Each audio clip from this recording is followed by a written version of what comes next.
आता आपल्या खास क्षणांसाठी मिळतील अस्सल आणि पारंपरिक पेहराव. महिलांना साजेसा Indo western premium clothing brand रादवी.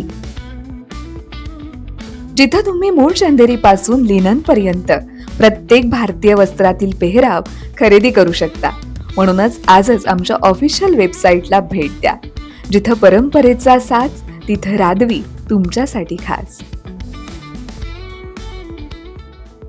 नमस्कार, मी तनया. न्यूज अनकटच्या टॉप 15 मध्ये आपलं स्वागत. पाहूयात देश विदेशातील काही महत्त्वाच्या घडामोडी.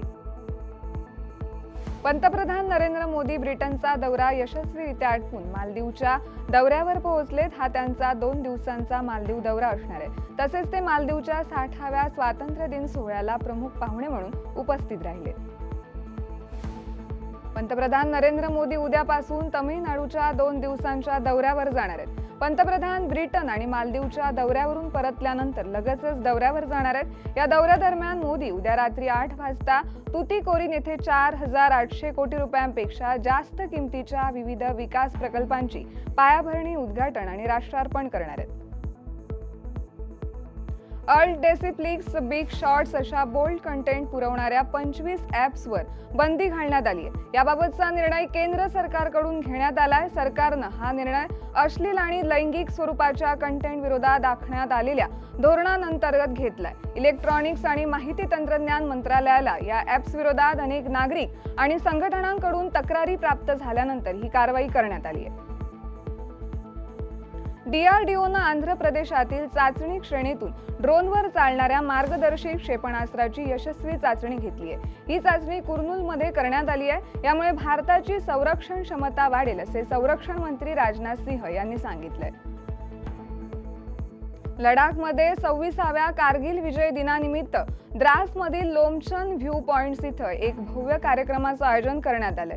समारंभाच्या सुरुवातीला राष्ट्रध्वज फडकवण्यात आला. यावेळी 14व्या कॉर्प्सचे general commanding officer major general Hitesh Bhalla हे प्रमुख पाहुणे म्हणून उपस्थित होते.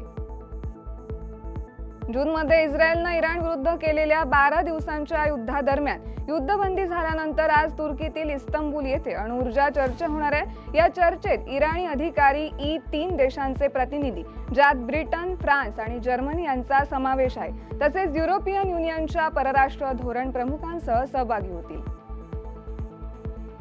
चेन्नई इथल्या ICF मध्ये भारताची पहिली हायड्रोजनवर चालणारी कोच म्हणजेच ड्रायव्हिंग पॉवर कार हिची यशस्वीपणे चाचणी घेण्यात आली आहे. भारत 1200 HP क्षमतेची हायड्रोजन ट्रेन विकसित करत आहे, जे भारताला हायड्रोजन इंधनावर चालणाऱ्या तंत्रज्ञानातील आघाडीच्या देशांमध्ये स्थान देईल.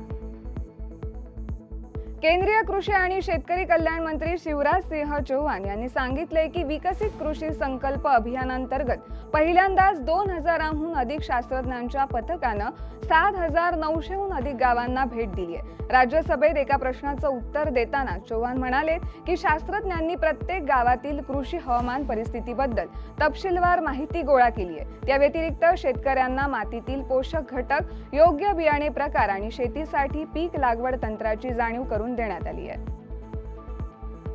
पंतप्रधान नरेंद्र मोदी यांनी आज सांगितले की भारत ब्रिटन यांच्यातील ऐतिहासिक व्यापक आर्थिक आणि व्यापार करारामुळे भारतीय शेतकरी, मच्छीमार, कारागीर आणि लघु व्यवसाय सक्षम होतील आणि त्याबरोबरच दररोजच्या वापरासाठी चांगल्या किमतीत दर्जेदार उत्पादने मिळतील. जुलैमध्ये भारताचा फ्लॅश PMI 60.7 वर पोहोचला असून उत्पादन क्षेत्रात गेल्या 17 वर्षांतील सर्वोच्च कामगिरी झाली आहे. HSBC flash India manufacturing PMI जुलै 2025 मध्ये 59.2 वर गेला, जो मागील 7.5 वर्षातील सर्वोच्च अंक आहे.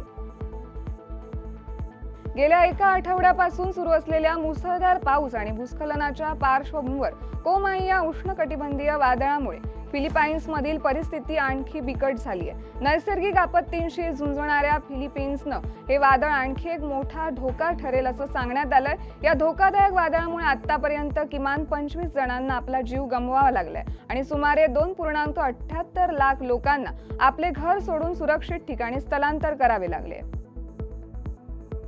पाकिस्तानमध्ये मुसळधार पावसाचा जोर कायम असताना गेल्या 24 तासांत देशभरात आणखी 8 जणांचा मृत्यू झालाय, ज्यामुळे मृतांची संख्या 266 वर पोहोचली आहे. पाकिस्तानचा पंजाब प्रांत हा सर्वात जास्त प्रभावित प्रदेश आहे, जिथं सर्वाधिक बळींची नोंद झाली आहे, ज्यामध्ये 144हून अधिक लोक मृत्युमुखी पडले आहेत आणि 488 जण जखमी झालेत. देशातील सगळ्यात मोठी अर्थव्यवस्था म्हणून ओळख असलेल्या महाराष्ट्राची आर्थिक स्थिती मजबूत असल्याचे नव्या आकडेवारी स्पष्ट झाले. 2030 पर्यंत महाराष्ट्राचे सकल देशांतर्गत उत्पादन $1 ट्रिलियन वर पोहोचेल, असे नामांकित कंपनी मॉर्गन स्टॅलिननं आपल्या अहवालात म्हटले. प्रामुख्यानं ही वाढ प्रगतीशील नेतृत्व, मजबूत धोरणे, प्रचंड प्रमाणात वाढलेल्या आर्थिक पायाभूत सुविधा, सामाजिक प्रकल्पांतून विकास या कारणांमुळे झाली असल्याचं या अहवालात नमूद करण्यात आलंय.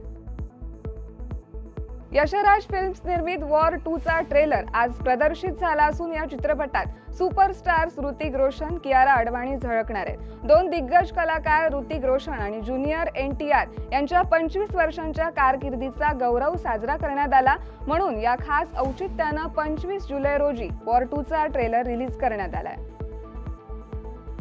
अनुभवी कुस्तीपटू हल्क होगन यांचं आज अमेरिकेतील फ्लोरिडा येथील त्यांच्या राहत्या घरी हृदयविकाराच्या झटक्यानं निधन झाले. ते 71 वर्षाचे होते.